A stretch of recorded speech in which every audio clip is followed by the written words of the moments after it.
근데 그럴 때 지금은 안 그러는데요. 왜 영혼이 없어? 라는 말을 할 때는요. 그렇죠. 우리가 뭐 말을 하다가도 이렇게 하니까 이거 좀 해줘 그랬더니 말을 안 듣고 그냥 형식적으로 우리가 그때 뭐라 그래요? 왜 영혼이 없어? 여러분, 남자분들 잘 생각하셔야 돼요. 여자분들한테 영혼 없는 대답 하시면요. 당연히 바가지를 당할 수밖에 없어요.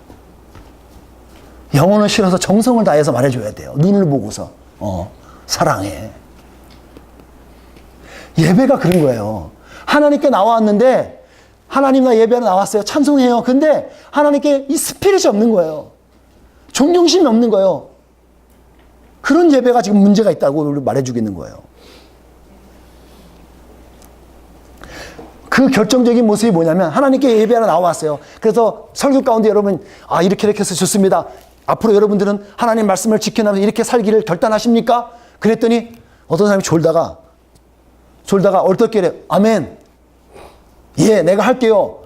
뭔지도 모르고 다 할게요. 막 해놔요. 이게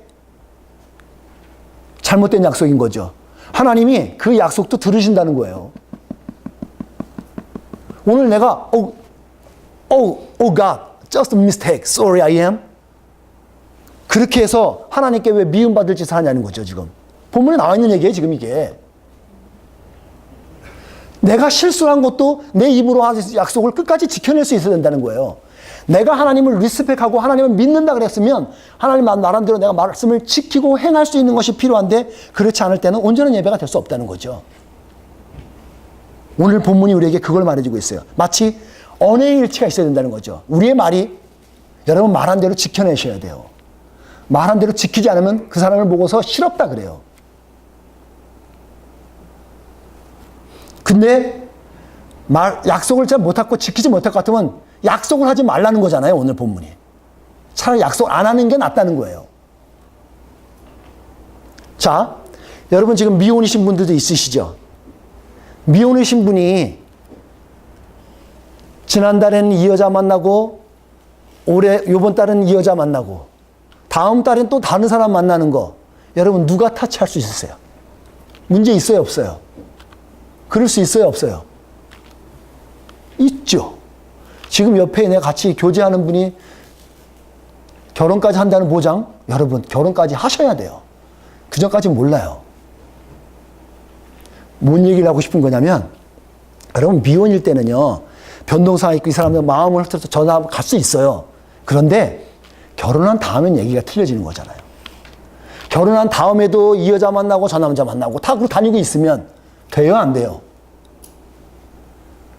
그걸 된다고 우기고 하는 사람들이 문제잖아요, 지금. 예배가 그래요, 여러분. 우리가 예수님을 믿잖아요. 예수님을 믿고 난 예수님과 결혼한 거거든요. 믿는다는 의미는 난 주님과 결혼한 거예요. 주님 믿지 않을 때는 여러분이 뭘 하든 아니 여러분이 뭘 하든 뭐 어떻게 알겠어요. 예수님을 알질 못하는데 그건 괜찮아요. 근데 예수님을 내가 알아. 난 예수님을 믿어. 그리고 예수님이 나의 주인이셔 라고 고백했다면 그 다음부터 이렇게 결혼식이 이어진 다음부터 얘기가 틀려져요. 바람 피면 안 되죠. 그런데 오늘 바람을 핀다는 거예요.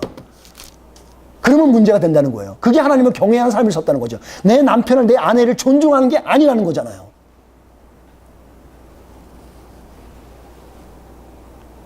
약속과 관련되기 때문에 아주 중요한 부분인 겁니다. 전도자는 오늘 이렇게 말하는 거예요. 약속을 준행하는 것은 하나님을 경외함의 증표라는 거예요. 그것을 이코로 관계로 지금 보고 있어요.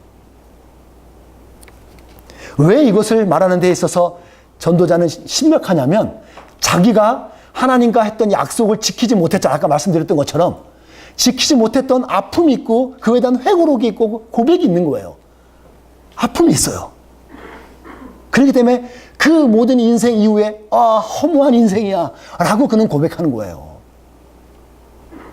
여러분 그 허무한 인생을 어떻게 우리가 이겨낼 수 있어요? 우리의 인생이 참 허무해요. 참 보면 아니 나쁜 짓 했으면 망해야 되잖아요. 근데 여러분 보세요. 여러분 주위에 나쁜 행동하고 사기쳤음에도 불구하고 잘 사는 사람이 있어요. 있어요? 없어요? 있어요. 불우하지 않아요? 불공평하잖아요 이거. 그런 거 인생 살면 너무 허무하지 않아요? 학대받는 인생이요.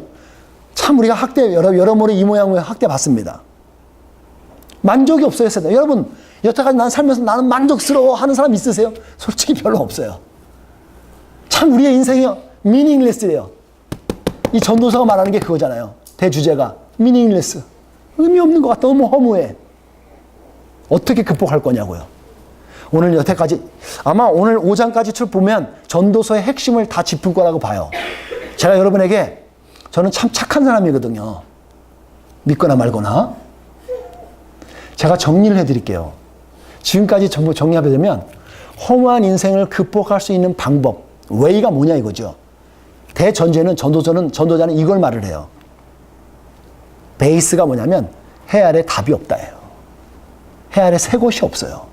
이 기초 위에 오늘 전도사가 말하는데 그러면 뭐야? 그래서 what? So what? 어떻게 하라고? 그랬더니 전도자는 이렇게 말하는 거예요. 보상보다는 보람을 찾으라는 거예요. 여러분 어떤 리워드를 갖고 어떤 결과를 어떤 성취를 컴플리트를 해갖고 그것을 기대하고 살면 여러분들 끝까지 우리는 허상을 쫓아다니다가 살다 그렇게 말 거예요. 근데 그게 아니라 리워드가 아니라 보람을 찾으라는 거예요. 자, 그럼 여러분 질문을 해봐요. 논리적으로 어떻게? 어디서 찾아야 돼요? 어디서? 그랬더니 오늘 전도자는 이렇게 말을 하는 거예요. 주어진 하나님의 선물인 오늘이요. 오늘이 중요하다는 거예요. 오늘. 지금이요. 아무리 값진 거 있어도 오늘이 중요한 거예요. 지금이. 거기서 찾으라는 거예요. 어떻게 해요? 첫 번째, 지난주에 말씀드렸죠. 지난주 제목이 뭔지 아시는 분? 지난주에 뭘로 해야 된다 그랬죠? 삼겹살이 아니라? 예, 삼겹줄. 우리 성은이가 맞췄네요. 삼겹줄 관계 안에서 하라는 거예요. 여러분, 나와 하나님과 이웃이요. 우리 형제 자매들, 이 삼각관계가 돼야 돼요. 여러분, 내 아내야만 잘 살면, 나만 잘 살면 되지. 아니에요, 여러분. 여러분 하나만 잘 산다고 해결되지 않아요. 절대로 안 돼요. 내 부부하고 내 둘만 잘하면 된다고요? 아니요. 우리 부부 싸워요, 우리. 지금도 싸웁니다, 틈틈이. 삼각관계가 돼줘야 돼요. 삼겹줄 관계가 되어질 때 온전할 수 있어요, 여러분. 그리고 오늘 여러분과 말씀 나눈 이 제목입니다. 하나님을 경외함으로 이걸 극복할 수 있다는 거예요. 여러분에게 또 물어보죠. 그러면 여러분이 여기서 질문할 수 있어야 돼요. 여호와를 경외하는 게 뭐죠? 여호와를 경외한다는 의미가 뭐예요, 여러분? 적어도 그거는 우리가 정리를 해보고 넘어가야 되죠? 대충 여러분 어렴풋이 알 거예요. 여호와를 경외하는 거, 리스펙하고 그분을 존중하고 그분을 두려워할 수 있는 것라고 여러분 정리할 수 있을 거예요. 근데 실제적인 내용들을 여러분 보셔야 돼요. 성경은 우리에게 충분히 설명해 놓고 있습니다. 자, 하나님을 경외한다는 건 우리 이 말씀을 같이 한번 읽어보겠습니다. 이게 작기나 눈이 아주 잘 뜨시고 한번 읽어보겠습니다. 한 목소리로 같이 읽겠습니다. 시작. 이스라엘 백성들이여, 여러분의 하나님 여호와께서 여러분에게 바라는 것이 무엇이요? 그것은 여러분의 하나님 여호와를 존경하고 주께서 명령하신 말씀을 따르며 주를 사랑하고 마음과 정성을 다하여 여러분의 하나님 여호와를 섬기는 것이요. 이 말씀을 자세히 보시면 이게 신명기에 나오는 말씀이에요. 하나님께서 바라는 것이 있어요. 여러분에게나 저에게 바라는 게 있습니다. 뭐요? 하나님을 존경하는 거예요. 하나님을 경외하는 것을 하나님이 바라신다는 거예요. 나중에 더 자세히 풀어드릴 건데, 하나님을 존경하는 모습이에요. 그 구체적인 내용이 그 다음에 이렇게 대시로 해놨고 여러분 해놨잖아요. 그것을 하는 것이 하나님을 존경하는 거라는 거예요. 하나님이 바라시는 것을 해내는 것들이죠. 하나님을 존경한다는 것은 여기 나와 있는 것처럼 여러분의 하나님 여호와를 존경하고 잘 섬기십시오. 여호와께 충성하십시오. 맹세를 할 때는 여호와의 이름만 맹세하시오. 그러니까 우리가 보니까 여호와를 존경하는 것은 하나님을 섬기는 것하고 여호와께 충성하는 것하고 뭔가 관련이 있다는 거예요. 아주 깊은 관련이 있다는 거죠. 하나님을 경외하는 건 단순히 구호가 아니에요, 여러분. 여러분을 경외합시다. 아멘, 할렐루야. 그렇게만 끝날 문제가 아니라는 거예요. 말만 하고 행동하지 않는 것이 아주 큰 문제가 되는 거예요. 자, 여러분 오늘 차 타고 다 오셨죠?